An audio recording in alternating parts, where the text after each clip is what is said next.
are, the end of a Formula One season that we didn't even think we would be getting. A season filled with highs, lows, and even lower than lows. We get Nikita Mazepin for 2021. I'm still not used to saying that, and the fact that it still is happening genuinely shocks not only me, but I know all of you out there. But to cap this entire season off with a bang, with something that we can all look back on and enjoy, we have what we like to call the Apex 2020 Formula One Awards, with the following awards in this exact order. We'll be starting this awards show off right with who we think is the most disappointing team of the year, and then subsequently the team of the year. We'll then be shifting over to who we think was the rookie of the year, and then going back over to cars, we have the worst and the best liveries of 2020. Then we're going to take a more lighthearted, fun award in the meme of the year. Lots of candidates there, and get your picks in now. But then we're going to be shifting over to the worst and the best race of the season.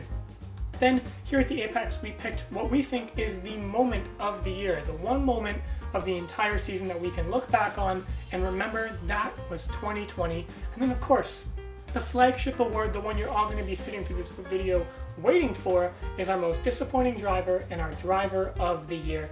It's going to be a fantastic show, and I hope you guys stick around for the whole ride. If you'd like, there will be video chapters on the playhead to skip to whatever awards you want to see, but I do suggest best way to take this one in is to sit back, relax, grab some snacks and a drink, and enjoy it. And to give out the first award for this evening is someone who I know a lot of you will be excited to see back on the channel. It's my good friend, Thomas. Take it away, man. Thanks, Zach. Hi again, everyone. It's wonderful to be back here presenting this and about half of the other awards today because we can't afford anybody else. So, with that said, I'm going to introduce our Disappointing Team of the Year award for 2020. Now, the disappointing team, it's a tough award to give out because how do you judge it? Are expectations supposed to be missed so massively? Are you supposed to just underperform the whole year? Is there a criteria? Well, Zach and I went through it the other day, and I can tell you with complete certainty, we don't know either. And with that said, let's get those nominees up here. First off, Racing Point. The little team that could use copy and paste had such high expectations going into this season, so for them to end up fourth when they were touted as a potential second, that's enough to throw them in the nominee pool for this one, and unfortunately so. Up next, we have Haas, who, on the opposite end of the spectrum, never really had expectations going into this season, but to see them finish with only 3 points and having never really gotten a standout performance to speak of. Up next, we have Ferrari, because of course they're in the running for this one. They finished second rather comfortably in 2019 and dropped to a barely comfortable 6th in 2020. Oh my good lord, they are absolutely in this thing. And rather surprisingly, in my personal opinion, Red Bull is the final nominee for the Disappointing Team of the Year.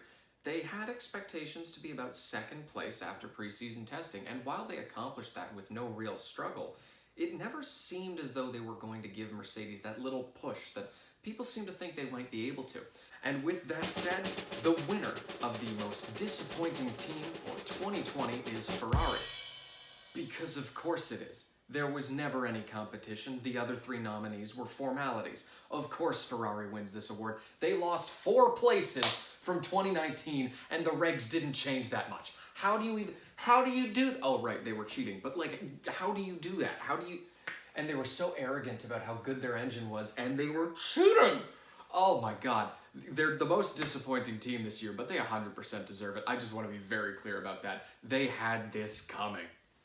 Thanks, Thomas. And we're back here in the main studio, ready to hand out this evening's next award. And following up the most disappointing team of the year, it's time to hand out the team of the year. And this isn't just the outfit with the best 2 drivers, but this is from top to bottom, from team boss to pit crew, who had the best team in 2020. And here are the nominees.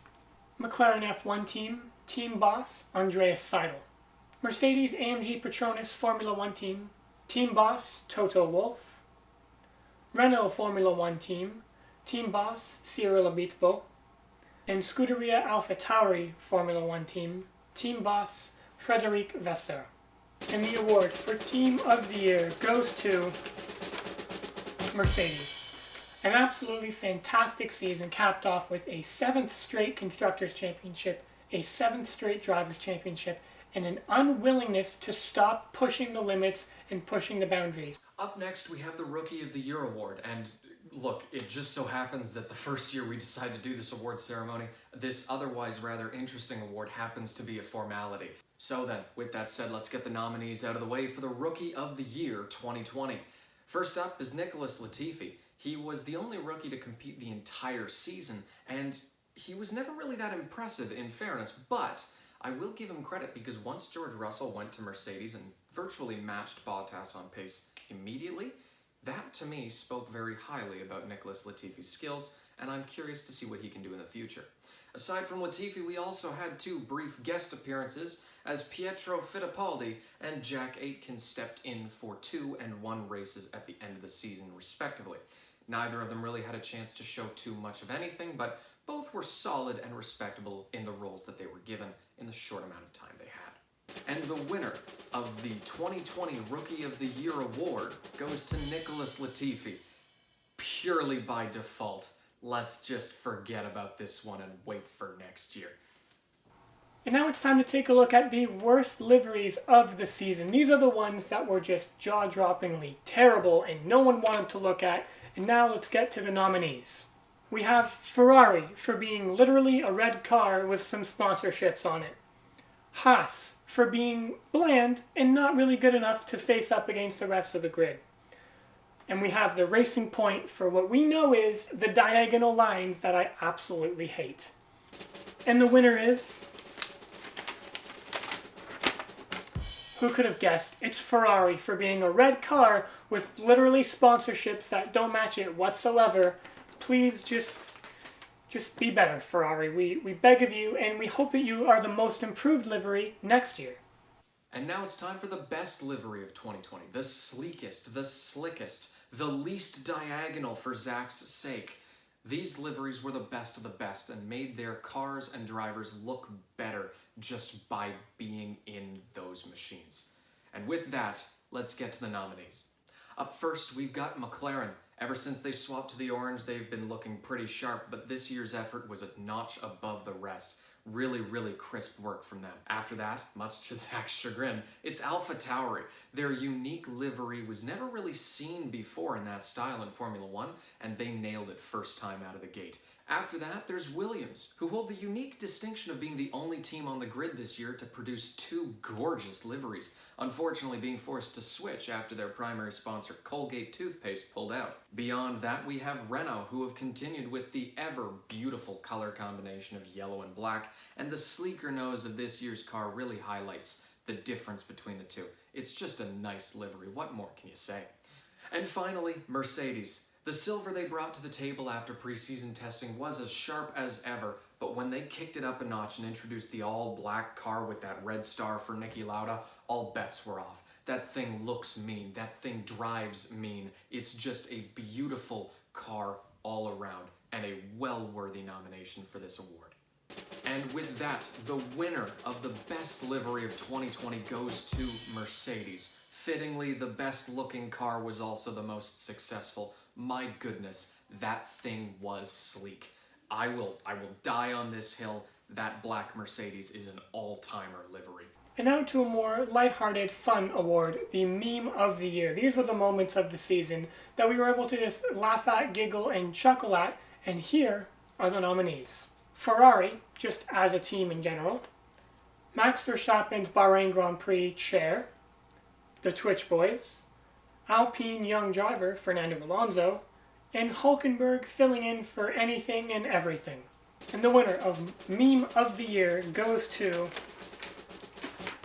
the Twitch Boys. George Russell, Lando Norris, Charles Leclerc, Alex Albon, you 4 delivered some insanely good entertainment from wearing banana costumes to crazy races. It was absolutely fantastic to watch you guys sit down and play the F1 game when we didn't even know if we'd be getting a season to begin with. So thank you so much for putting so many smiles on our faces. And I'm back doing a second award in a row because it's my channel and I wanted to. But we're going to be handing out the worst race of the season. And there were some shockers, so let's get into the nominees. We have Abu Dhabi for being Abu Dhabi and terrible. We have Spain for being Spain and Boring, we have Russia for being Russia and boring, and we have Belgium for being surprisingly boring. And the winner, loser, we're going to go with loser for worst race of the season is... I'm just kidding. Abu Dhabi. Abu Dhabi, your track sucks. Please change it or get off the calendar. That would be great. And with that, it's my pleasure to introduce the nominees for the best race of 2020. In my personal opinion, this season felt a little unusual as far as race quality goes. It seemed as though we were either getting a really good race or a really bad race week in and week out. Maybe it's because of how far ahead the Mercedes were, but nonetheless, the fact remains that we still had some awesome rounds to look forward to, and here are 4 of the best. Up first, we have the Tuscan Grand Prix, held at the beautiful and flowing Mugello circuit. This race threw up surprises, incidents, drama. It had a little bit of everything. It had Kimi yelling "what" at the top of his lungs, and it also had Verstappen involved in some shenanigans. That alone makes it an interesting race, and aside from that, it's just a really pretty circuit. I mean, come on. Up next, we have the season opener in Austria. Now, usually the season opener in Australia is given a little more credit for the quality of race it actually turns out to be, because at least Formula One's back, right? But this year, no such concessions were made. That race was phenomenal. You had Norris's charge through the field. You had Bottas taking an unusual and rare win. You had Leclerc showing an early example of what he would be able to do over the course of the season with that dumpster fire of a Ferrari. And on a personal note, you had Gio coming from 18th to score 2 points. You remember that video I did? I remember that video I did. Yeah. Third in the order, we've got Turkey. As Formula One returned to this track in all of its Turn 8 glory for the first time in over half a decade, we had a fantastic weekend as Lance Stroll started things off with a bang with pole position on Saturday. Go Canada. And then on Sunday, the race matched the quality. Lewis Hamilton ran away with things in a well-won drive. You've got Sergio Perez hanging on to second there, driving phenomenally as well, with his seat at that point very much on the line. You've got Charles Leclerc and Sebastian Vettel with a third and fourth for Ferrari, and Seb getting on that podium. I screamed. Beautiful. I loved it. And the race as a whole, with the drama with Max spinning out, Albon kind of working his way back up. It was just fantastic through and through. Finally, we have Italy, more specifically the race at Monza, because there were 3 Italian Grand Prix if you're being technical about it. This one was won by Pierre Gasly with Sainz and Stroll on the podium, and that alone makes it very interesting. But the way it happened made things more exciting. You had retirements, you had Hamilton's bungled pit stop, and quite frankly, you just had a really exciting dash to the finish that gave us some really interesting results. So with all of that said and done, the winner of the best race of 2020 goes to the Turkish Grand Prix. Zach and I were fighting this one out for a little bit, but quite frankly, Turkey was just the best race from start to end. Sure, Monza had the more exciting finish. Sure, the Tuscan Grand Prix had more drama, but quite frankly, Turkey is just awesome. What a race, right? I love it. It's so good. And now to an award that we here at the Apex think is one of the most important awards of the entire season, and that is the Moment of the Year. These are the moments in the season that we're able to put a smile on our face and distract us from all the terrible things going on in the world this year. And here are the nominees. Lewis Hamilton, 7-time world champion. Pierre Gasly's win. Lance Stroll's pole position. Sergio Perez's win. Sebastian Vettel's podium. And Lando Norris's podium. And the winner of Moment of the Year goes to Sergio Perez's win in Sakir. It was an absolutely fantastic moment that put a smile on all of our faces here, and I'm sure all of yours as well. Sergio Perez has driven mediocre machinery for his entire career that has been kind of fringe podium machinery, and it was great to see him finally get over the hump and capitalize on a silly race and not just get second or third, but get that top step of the podium. And now for the final award that I get to present in this year's ceremony, the most disappointing driver of 2020. Who missed expectations, who underperformed, and who just didn't live up to the hype? And more importantly than that, who noticed that I just said the exact same thing 3 times because I couldn't think of anything else? With that, here are our nominees for the most disappointing driver of 2020. Up first, we have the driver that I think everybody kind of expects to be on this list, and also the reason that Zach is not the one presenting this award, Alexander Albon. Now, personally, I feel for the guy. All season long, he was touted to be competing with Max. He was expected to be closer and closer, and instead the gap seemed to get worse and worse and worse from the moment he was tapped into his spin in Austria. Up next, we have Sebastian Vettel, and quite frankly, this one hurts just as much as the last one because I love Seb. He's great, but the man was just not on it this year. And yes, much like Albon, there are plenty of arguments. The team environment was not in his favor. The car was already a pile of steaming garbage, but ultimately, Leclerc was able to do something with it. Next on our list is Esteban Ocon. Now, in fairness, Ocon was just coming off of a year away from the sport, so expectations could not have been terribly high in the first place. But on another side of things, it was fairly jarring seeing the driver that was comfortably battling with Perez for the last 2 years before he was out of the sport, going to being thoroughly outclassed, frankly, by Daniel Ricciardo. And our final nominee for this year's Most Disappointing Driver Award is Valtteri Bottas. Look, I get it. You're up against one of the greatest drivers of all time, and the only people who have ever beaten him, world champions. But frankly, when you're driving a car that is this dominant, you really kind of need to be a world championship contender, or you look disappointing by default. And with that, for my final award of this year's ceremony, the Most Disappointing Driver of 2020 goes to Alexander Albon. And if you listen closely, you can hear Zach softly crying in the distance. And of course, we cannot talk about Formula One in 2020 without addressing the fact that we are so grateful that Romain Grosjean is still here with us today, and also addressing the fact that we have fantastic safety protocols in the sport. The medical car drivers, the marshals, everyone involved in saving Romain's life should be applauded. And Romain, we are so grateful to still have you here with us and involved in the sport. Even though your career might be over, you are still in our hearts. And now to the award I am sure you have all been waiting for. That is our Driver of the Year, who we think was the standout #1 top dog driver. And we have to say, there was a lot of choices to make here because this has been such a fantastic season of breakout stars in the sport that some of us didn't at all expect to see. And here are the nominees. Lewis Hamilton, Mercedes-AMG Petronas, Formula One team.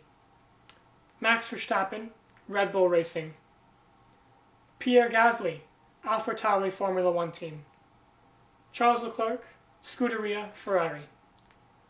Sergio Perez, BWT Racing Point F1 team. And George Russell, Williams Racing / Mercedes-AMG Petronas F1 team. And the winner for Driver of the Year goes to Lewis Hamilton.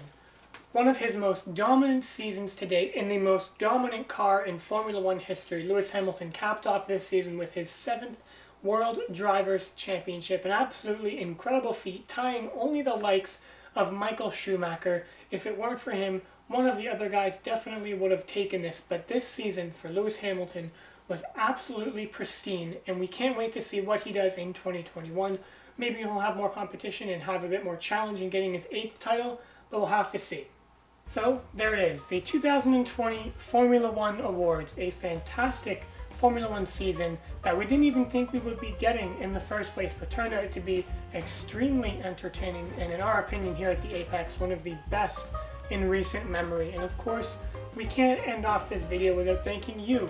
Yes, you, the viewer at home. Thank you so much for getting the channel to where it is today. It's been a fantastic 2020, and we cannot wait to see what happens and where this channel goes in 2021. But we hope you enjoyed watching this one as much as we enjoyed making it. Feel free to lick the stamp, send that subscribe button down below, drop a like if you really liked it, and don't miss the Apex. Peace.